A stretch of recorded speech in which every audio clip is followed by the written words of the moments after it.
दोस्तों, ब्रजमंडल में यमुना के अलावा कोई दूसरी स्वतंत्र नदी नहीं है, लेकिन यहाँ यमुना की कुछ सहायक नदियाँ बहती हैं। इनमें पटबाहा, सेंगर, करबन, सिरसा, बान, गंगा और गंभीर के नाम उल्लेखनीय हैं। कालिंदा पर्वत से निकलने के कारण यमुना को कालिंदी भी कहा जाता है।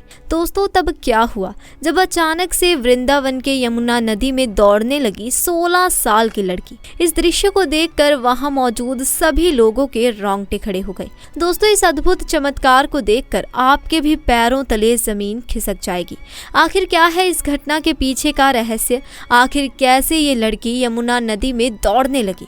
इस घटना के पीछे का रहस्य जानकर आपके होश उड़ जाएंगे। तो इस वीडियो को बिल्कुल अंत तक जरूर देखिए। वीडियो शुरू करने से पहले अगर आप भी भगवान श्री कृष्ण के सच्चे भक्त हैं तो कमेंट बॉक्स में जय श्री बांके बिहारी जरूर लिख दीजिए। तो चलिए दोस्तों, शुरू करते हैं। दोस्तों, वृंदावन में यमुना नदी पर तट पर कुछ ऐसा देखने को मिला जिसे देखकर वहां मौजूद सभी लोग आश्चर्यचकित रह गए। दरअसल लोगों के अनुसार ये घटना अभी कुछ ही दिन पहले की है, जब यमुना नदी के तट पर 16 साल की लड़की को दौड़ते हुए देखा गया। जी हाँ दोस्तों, आपने बिल्कुल सही सुना। यमुना नदी के तट पर पानी के ऊपर एक लड़की चल रही थी। जिस किसी ने भी ये दृश्य देखा उस पर एक व्यक्ति ने माना कि जब पत्थर पानी में तैर सकते हैं तो मनुष्य की क्या मजाल। दोस्तों, क्या थी ये घटना? सुनने में आपको बहुत ही ज्यादा अजीब लग रहा होगा, लेकिन ये घटना बिल्कुल सत्य है। कहते हैं कि यदि एक बार किसी पर भगवान श्री कृष्ण और राधा रानी की कृपा हो जाए तो फिर उसे भव सागर को पार करने के बराबर शक्तियां आ जाती हैं।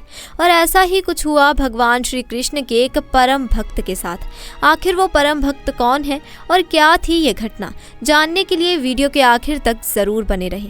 दोस्तों, वृंदावन के यमुना नदी के घाट पर एक नागा साधु रहा करते थे, जो कि भगवान श्री कृष्ण के साथ साथ राधा रानी जी के बहुत बड़े भक्त थे। अपने सरल स्वभाव के कारण अत्यंत ही लोकप्रिय थे और दिन रात भगवान श्री कृष्ण और राधा रानी का नाम जपते रहते थे। दोस्तों, वृंदावन से कुछ ही दूरी पर एक गांव से सुनीता नाम की लड़की उन साधु महाराज के लिए खाना लाया करती थी। सबसे पहले सुनीता उन्हें नागा साधु को खाना खिलाती और उसके पश्चात ही बाकी साधुओं को भोजन करवाती थी। एक दिन सुनीता खाना लाने में लेट हो गई। तब साधु ने सुनीता से कहा कि आज तुम इतनी देर से क्यों आई हो? तो सुनीता बोलती है, आज नदी पर मुझे नाव मिलने में देर हो गई। तब बाबा बोले, बेटी, भगवान के नाम पर तो भव सागर पार कर जाते हैं, तुम एक नदी नहीं पार कर सकती। बाबा की इस बात का उस लड़की पर गहरा प्रभाव पड़ा। अगली सुबह सुनीता बाबा के द्वार पर खाना लेकर तुरंत पहुंच गई। बाबा ने पूछा, आज तो इतनी जल्दी कैसे आ गई? सुनीता बोली, बाबा, आप ही ने तो मुझे सुझाव दिया था। आप ही के दिए सुझाव को ध्यान में रखकर आज मैं भगवान श्री कृष्ण का नाम लेकर नदी को पार कर आई हूँ। अब मुझे नाव का सहारा लेने की पूरी जिंदगी भर कोई ज़रूरत नहीं है। दोस्तों, उस नागा साधु ने सुनीता को भागवत नाम का ज्ञान तो दिया था, लेकिन उन्हें स्वयं भी इतने बड़े प्रभाव का ज्ञान नहीं था। उन्हें लगा कि सुनीता उनके साथ मजाक कर रही है। लेकिन जब बाबा प्रमाण लेने के लिए सुनीता को लेकर यमुना नदी के किनारे पहुंचे तो ये चमत्कार देखकर उनकी आंखें भी फटी की फटी रह गई। वो आश्चर्यचकित रह गए। सुनीता भगवान श्री कृष्ण और राधा रानी का नाम का सहारा लेते हुए सहजता से नदी को पार करने लगी। तब बाबा ने सुनीता को प्रणाम करते हुए कहा कि हे देवी, आज से तू ही मेरी गुरु है। मैंने तो जीवन भर भगवान का नाम लेने का उपदेश ही दिया, परंतु तूने भगवान को अपना कर दिखाया।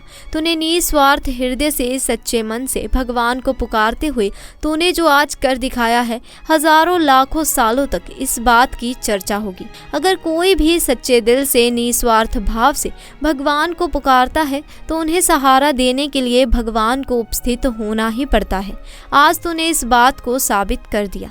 तो दोस्तों, आज की ये घटना आपको कैसी लगी कमेंट सेक्शन में ज़रूर बताएं। साथ ही वीडियो को लाइक करें, शेयर करें और चैनल को सब्सक्राइब करें। धन्यवाद।